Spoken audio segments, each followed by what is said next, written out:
So hello and welcome. तो आज हम लोग इस वीडियो में देखने वाले हैं क्लास 10th इंग्लिश का चैप्टर नंबर 1 रीडिंग बी वाला सेक्शन, how the little kite learn to flight. इसका क्वेश्चन आंसर जो है हम लोग देखने वाले हैं। ठीक है, तो पहला क्वेश्चन है, देखो, in the table given below there are some sentences from the poem in column A.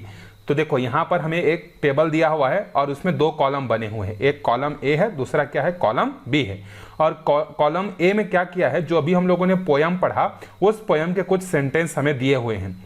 In the column B put a tick mark on who said the statement.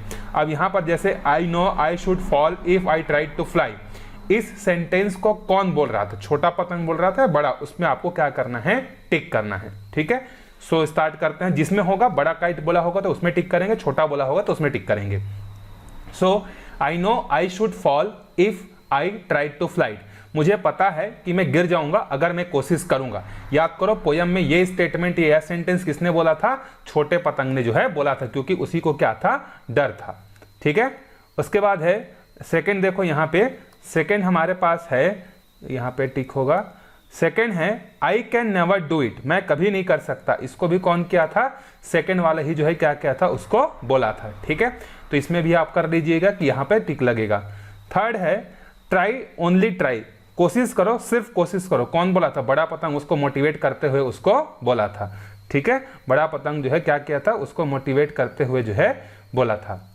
आगे है नेक्स्ट है फोर्थ, और I fear you will never learn at all, अगर तुम कोशिश नहीं करोगे तो मुझे डर है कि तुम कभी नहीं सीख पाओगे, इसको भी कौन बोला था, बड़ा वाला पतंग जो है इसको भी बोला था। तो चौथे नंबर में कौन आएगा, बड़ा वाला पतंग आएगा। ठीक है, पांचवा है I am afraid I am fall, मतलब मुझे डर है मैं गिर जाऊंगा, इसको कौन बोला था, छोटा पतंग बोला था। ठीक है, well goodbye I am off, अच्छा तुम नहीं कोशिश करोगे तो मैं जा रहा हूँ, बाय बाय, इसको कौन बोला था, बड़ा पतंग बोला था। Oh how happy I am, last में छोटा पतंग बोलता है कि मैं कितना खुश हूं करके, तो इसमें आएगा। And all because I was brave I tried, और ये सब किस वजह से हुआ, क्योंकि मैं ब्रेव था, मैं कोशिश किया, इसको भी कौन बोला था, बड़ा वाला पतंग जो है उसको भी बोला था। ठीक है, अब सेकेंड क्वेश्चन है, देखो टिक द एप्रोप्रिएट आंसर, हमें यहां पर क्या करना है, टिक करना है सही इसमें से कौन सा ऑप्शन होगा। The big kite Phule ऑलवे because, जो बड़ा पतंग था वो उड़ गया, उसके पीछे का रीजन क्या है, he wanted to encourage the little kite, वो वो करना चाहता था कि छोटे पतंग को क्या कर सके, इनकरेज कर सके, लेकिन जब वो नहीं कर पाया तो क्या होता है, बड़ा पतंग जो है उड़ जाता है। तो पहले का आंसर क्या होगा, बी होगा। ठीक है, सेकंड है, देखते हैं, in the beginning the little kite was, शुरुआत में जो पतंग था वो कैसा था, छोटा वाला पतंग जो है कॉन्फिडेंट नहीं था।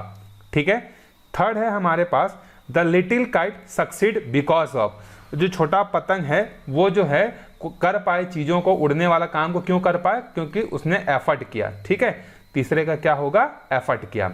अब यहाँ पे देखते हैं हम लोग आगे, यहाँ पे क्वेश्चन आंसर का बात किया गया है ना, तो क्वेश्चन आंसर जो है हम लोग देख लेते हैं। यहाँ पे देखो, यहाँ पर हमें क्वेश्चन दिया हुआ है, इसको देखते हैं और सॉल्व करते हैं हम लोग।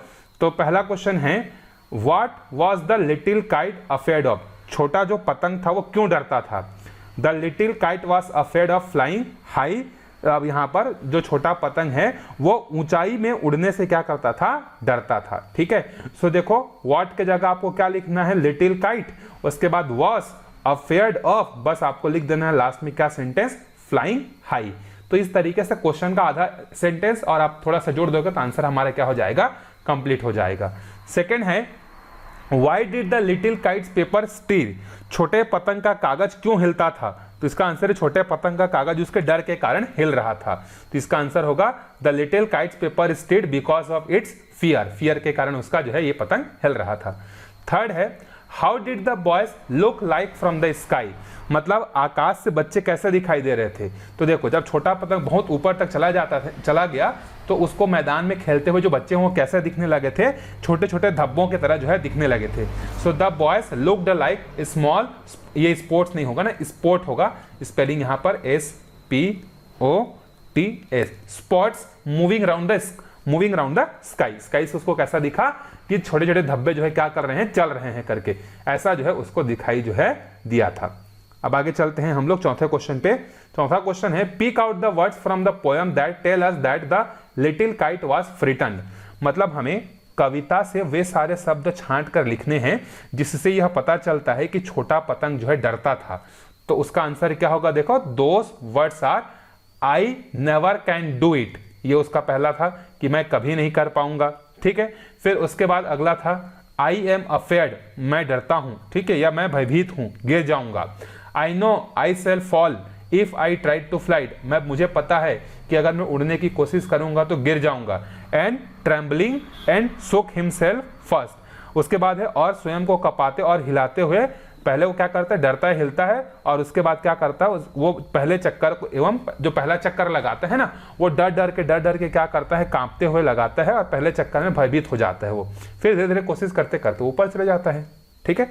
पांचवा क्वेश्चन है how did the little kite feel when it sailed up in the sky, मतलब ये क्वेश्चन है जब छोटा पतंग आकाश में उड़ने लगा तो उसको कैसा महसूस हुआ। तो छोटा पतंग जब ऊपर उड़ने लगा तो उसके अंदर का आत्मविश्वास क्या हो गया, बढ़ गया, और वह गर्व से क्या होगा, गौरवान्वित महसूस करने लगा। सो आंसर होगा when the little kite sailed in the sky it's confidence raised. अब यहां से आपको कौन कौन सा सेंटेंस लेना है देख लो क्वेश्चन से, यहां से आपको जोड़ना है it's confidence raised and thrilled with the pride, ठीक है, ये आपको जोड़ देना है। लास्ट क्वेश्चन है who were the little kites companion up in the sky, मतलब जो छोटा पतंग आकाश में उड़ने लगा तो उसके कौन कौन से साथी थे। तो उसके दो साथी थे, एक तो पक्षी थे और दूसरा क्या थे, बादल थे। So the birds and clouds were his companion, यहां पे हमारा क्वेश्चन क्या होता है, कंप्लीट हो जाता है, ठीक है। चलो अब इसी में आगे बढ़ते हैं हम लोग। अगला क्वेश्चन देखो यहां पर क्या दिया है, complete the table given below by writing the feeling of the small kite described in the stanza poem. अब आपको यहां पर कुछ सेंटेंसेस दिए हुए, देखो you may choose the word from the box, इसमें से कौन कौन सा ऐसा वर्ड है जो फीलिंग को एक्सप्रेस करता है। तो देखो फीलिंग को एक्सप्रेस करने वाला कौन कौन सा है, पहले तो आप देख सकते हो कि सैड है, सैड जो है फीलिंग को एक्सप्रेस करता है। फिर उसके बाद डिप्रेस्ड करता है दूसरा, फिर इसके बाद जो है टायर्ड, थकना, ये करता है, ठीक है। उसके बाद अफेयर्ड है तो दूसरे कॉलम में आप अफेयर्ड को लिख लेना, ठीक है। तीसरे कॉलम में जो फ्री और इनकरेज को लिख लेना, ये जो फ्री है और इनकरेज इसको तीसरे कॉलम में लिख लेना। चौथे में थ्रिल्ड, इंस्पायर्ड, क्वाइट को लिख लेना, थ्रिल्ड, इंस्पायर्ड और क्वाइट को लिख लेना। पांचवें में हैप्पी एंड ब्रावो को जो है लिख लेना। इतना में आपका ये क्वेश्चन आंसर जो है कंप्लीट होता है। तो मिलते हैं अगले वीडियो के एक्सरसाइज में, तब तक के लिए बाय बाय।